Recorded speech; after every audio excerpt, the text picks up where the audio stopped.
for a relationship. And what about people who post their fairy tale love stories online all the time? Yeah. Is it healthy, or should you keep that a bit more private? I think when people have been hurt a lot in their life, either in their childhood or upbringing, what happens when they finally find love is they're overexcited. So when Look at me. and so when I see people who are overposting, it makes me wonder, what pain did you go to get here? Why you're super excited about being in love, which is great. I mean, as you should be. But this level of kind of showing suggests that there was a lot of pain going into it. Now, people with problematic past tend to have problematic futures. So the people that post the most, you'll see that they end up breaking up. But it's not because they posted. It's usually because it took them a lot of trauma to find love. They were really excited when they got love. They wanted to post every second of it, but they didn't work on the relationship, the trauma in the relationship. And so the cycle repeats and they find themselves in that pain again. So the reason I say it's a red flag is not because there's anything wrong with being in love and being excited, but a level of it. It's a bit like when somebody starts posting their Lamborghinis and nice cars. Chances are they didn't grow up with money. There's nothing wrong with it, nothing wrong with it. But when you grew up with money, you just knew that was your dad's car. Like, there's nothing to.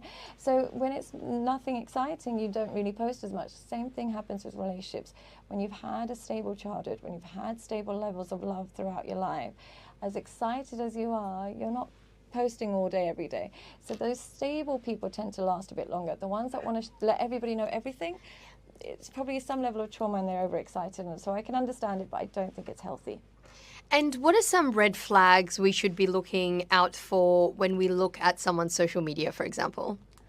I would say if he's got like 200 followers but is following like 5,000 women, it's so cringe. It's so cringe. It's so cringe. And the reason I say, even with girls, I would say even there's girls out there that will be following 90,000 like influencers. Yes. And I would say both for men and women, when they're following that much, just imagine what their feed must look like. If they're following influencers and influencers and influencers, they're basically saying, influence me. Influence me, not teach me. If they're following pages where they're learning something, it's different.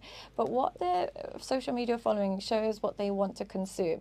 If it's fashion, if it's body, if it's vacuous, they want to consume something more shallow. Whereas if it's something business related, work related, workout related, etc., then you know that they want to consume the right information. So I think it does tell us a lot. It tells us where their mind is and what they want to consume. So pay attention to it.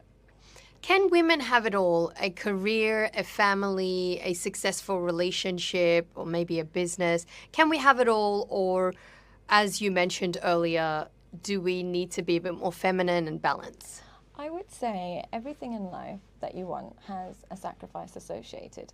So if you want a great body, you have to sacrifice food, certain types of food. If you want a great career, sometimes it sacrifices time with your friends and family.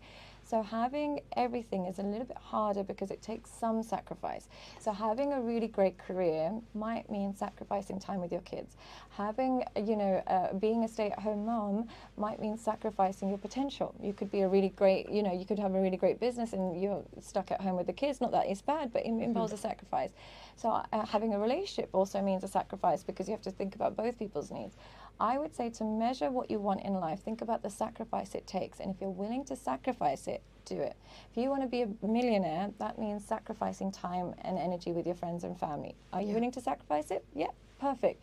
If you want a career, but it means sacrificing time with your kids, as long as the sacrifice is something you can handle and you can deal with, you will feel like you've had it all. But if you get it all on paper, but you didn't realize what the sacrifices were, you're going to get to the top and feel very empty. So bear in mind the sacrifices when you're looking for what you want in life.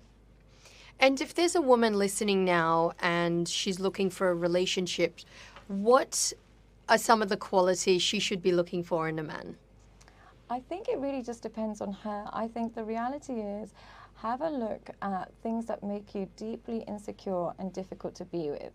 And if you are aware of those things, then you need a partner that will soothe your anxieties rather than ignite them. Now, if you know you're naturally quite clingy and you know you need a lot of time and affection with your partner, don't choose a super busy, high-flying man because it will bring out the worst in you. and the relationship won't last. But if you are very autonomous and very independent and very secure, then by all means choose a man who has similar qualities.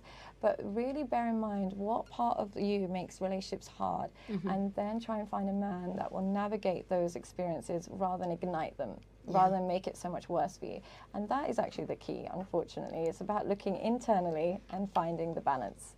And what's your advice on how a woman should avoid being clingy, if there's even a way Well, here's the thing. Being clingy is very normal. I'm clingy as hell. Are you clingy? I can be. I'm yes. crazy clingy. I could live in your skin. It's no bother to me. Like, there's no bother to me at all. I'm super clingy. But the reality is, here's how to navigate clingy people. When you have a clingy partner, if you just tell your partner, oh, I'm quite clingy, if he gives clingy people, the antidote is consistency. If you have a clingy partner, but they hear from you maybe morning, lunch and night, what happens then is when you give them reassurance and you give them stability, they start to let go. They let go. They let you go. So if you hear from your partner in the morning, you're like, okay, bye, have a great day. You don't need to check in on them again for a while. But what happens to clingy people is when they go prolonged periods of time without hearing from their partner, then they get intense, then they get clingy. So clinginess is not a state, it's a reaction caused by absence. So if your partner taps in every now and then and just checks in, you'll be so surprised how much the clinginess will just go. People think if I keep tapping in, she's going to get worse, but actually she calms down. But as long as she can rely on you to check in on her on a daily basis, she will become less clingy. So that's the cure, really. You need a partner who understands that, stabilizes it, and then you'll become more independent. And, you know, I was talking to a friend of mine the other day. She's talking to this guy, and he said to her, I'm not looking for a relationship. And she was considering whether she should still go on the date or not.